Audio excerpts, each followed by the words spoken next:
ఢిల్లీలో ఆప్ యొక్క అవినీతిని ఢిల్లీ ప్రజలంతా వ్యతిరేకించేశారు. ఇక నీతివంతమైనటువంటి పాలనని వాళ్ళు కోరుకుంటున్నారు. అధికారం ఉంది కదా అని అది శాశ్వతం అని చెప్పి విర్రవీగే వాళ్ళకందరికీ ఇక ఢిల్లీలో ఉన్నటువంటి ఎన్నికలు వాటి యొక్క రిజల్ట్స్ ఒక ఉదాహరణగా మనం చెప్పవచ్చు. మొత్తంకి చూస్తే మోసం అనేది ఎల్లకాలం నడుస్తుంది అని చెప్పేసి జబ్బలు చర్చుకునే వారికి అందరికీ ఢిల్లీలో ఉన్నటువంటి ఎన్నికల ఫలితాలు ఈరోజు అవి వారికి ఒక ఉదాహరణగా కనబడుతున్నాయి. దాదాపుగా 27 ఏళ్ల తర్వాత ఢిల్లీ కోట మీద కాషాయ జెండా ఎగురవేసింది.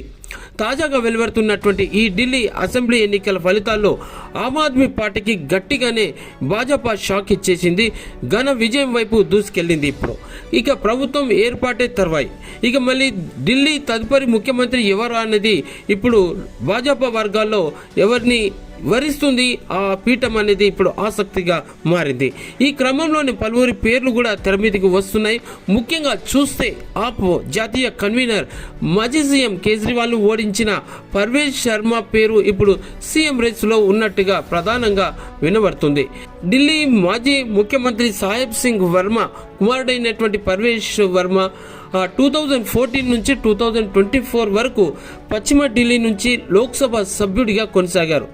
అయితే 2019లో జరిగినటువంటి ఈ ఎన్నికల్లో ఈయన రికార్డు స్థాయిలో 5.78 లక్షల మెజార్టీ తోటి గెలిచేశారు.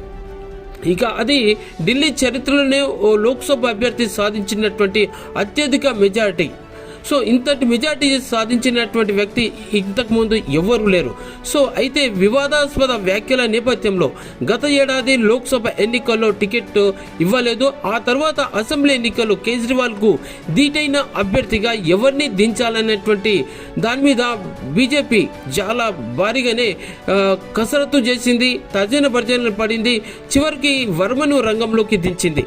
ఇక అధిష్టానం నమ్మకాన్ని నిలబెట్టుకున్నాడు ఇతడు. తాజాగా వెలువడిన అసెంబ్లీ ఎన్నికల ఫలితాల్లో ఆప్ అధినేత కేజ్రీవాల్ ని ఓడించి ఇక జైంట్ కిల్లర్ గా పర్వేజ్ దేశం దృష్టిని మొత్తాన్ని ఆకర్షించేశారు. ఇక దీంతో ఆయన సీఎం అయ్యేటువంటి అవకాశాలు ఇప్పుడు చాలా ఎక్కువగానే కనిపిస్తున్నాయి. ఇక భారతీయ జనతా పార్టీ ఢిల్లీ ఫైర్ బ్రాండ్ అయినటువంటి నేతలో ఒకరైనటువంటి రమేష్ బిధూరికి మంచి పేరుంది.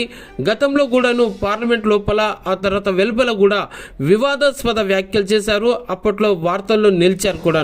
అయితే ఈ టైంలోనే లోక్సభ ఎన్నికల్లో కూడా భారతీయ జనతా పార్టీ ఈయనకు టికెట్ ఇవ్వడం అనేది నిరాకరించింది. అయితే ఢిల్లీ అసెంబ్లీ ఎన్నికల్లో ఆయనను ఏకంగా ఢిల్లీ ముఖ్యమంత్రి ఆతిషి పోటీ చేసినటువంటి కాల్కాజీ స్థానంలో నిలబెట్టడం చాలా ఇప్పటి వరకు భారీ ఎత్తునది డిస్కషన్కు ఒక వేదిక అయింది కూడా. దీంతో ఆయనే భాజపా ముఖ్యమంత్రి అభ్యర్థి అంటూ ప్రచారం కూడా చేసుకోవడం జరిగింది. అప్పట్లో అందరూ ఆశ్చర్యానికి గురైనటువంటి విషయం కూడాను. ఇప్పుడు ప్రస్తుత తాజా ఎన్నికల్లో చూస్తే ఆయన అతిశికి చివరి వరకు గట్టి పోటీనిచ్చాడు. స్వల్ప తేడాతోటి ఓటమి పాలయ్యారు. అయితే మొత్తం మీద చూస్తే ప్రచారంలో ఆయన అతిశిపై చేసినటువంటి వ్యాఖ్యలు అనేటిది ఇప్పుడు టాప్గా నిలిచాయి, వివాదాస్పదంగా కూడా మారాయి.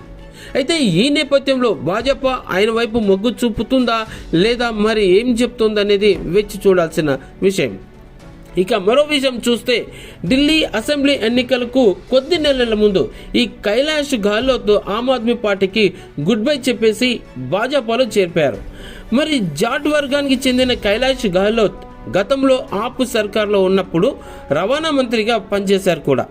మరి తాజా ఎన్నికల్లో చూస్తే బిజ్వాసన్ స్థానం నుంచి పోటీ చేసిన ఆయన విజయం వైపుగా నడుస్తుంది ఆయన పరుగులు. సో ముఖ్యమంత్రి రేసులో భాజపా ఎంపీ బన్సూర్ స్వరాజ్ కూడా పేరు వినబడుతుంది. మరి భాజపా దివంగత నేత సుష్మా స్వరాజ్ కుమార్తె అయినటువంటి బన్సూరి కూడా గత ఏడాది రాజకీయాల్లోకి వచ్చారు. ఆ ఎన్నికల్లో న్యూఢిల్లీ లోక్సభ కాన్స్టిట్యుయెన్సీ నుంచి గెలిచి పార్లమెంట్లో కూడా అడుగు పెట్టేశారు. అయితే ఇప్పుడున్నటువంటి తాజా ఎన్నికల ప్రచారంలో కూడాను ఆమె యొక్క ఇన్వాల్వ్మెంట్ కూడా చాలా భారీగా కనబడ్డది. దీంతో ఆమె సీఎం రేస్లో కూడా నిలిచారు. సో ఆ టాక్ కూడా భారీ స్థాయిలో వినబడుతుంది. ఇక ఎవరు ఢిల్లీ సీఎం అనేది చర్చ భారీ స్థాయిలో కొనసాగుతుంది. ఇక మాజీ ఎంపీ స్మృతి ఇరానీ పేరు కూడా తెర మీదకి వస్తుంది. ఒకవేళ బన్సూరి లేదా స్మృతి ఇరానీ వైపు బీజేపీ కనుక ఇంట్రెస్ట్ చూపిస్తే ఆ పార్టీ నుంచి ఢిల్లీకి మరోసారి మహిళా సీఎం రానున్నట్టుగా ఒక ఆశ్చర్యపోనాల్సినటువంటి అవసరం కూడా లేదు.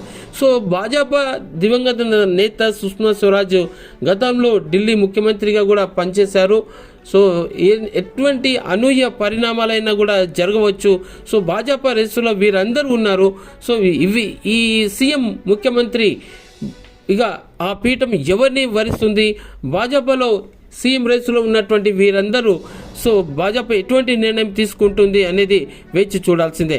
ఇక ఎట్టకేలకు ఈ ఫలితాల అనంతరం అనేక అంశాలు సమీకరణాలు కూడా వీటన్నిటినీ బీజేపీ పరిగణలోకి తీసుకొని సీఎంను ఖరారు చేస్తుంది.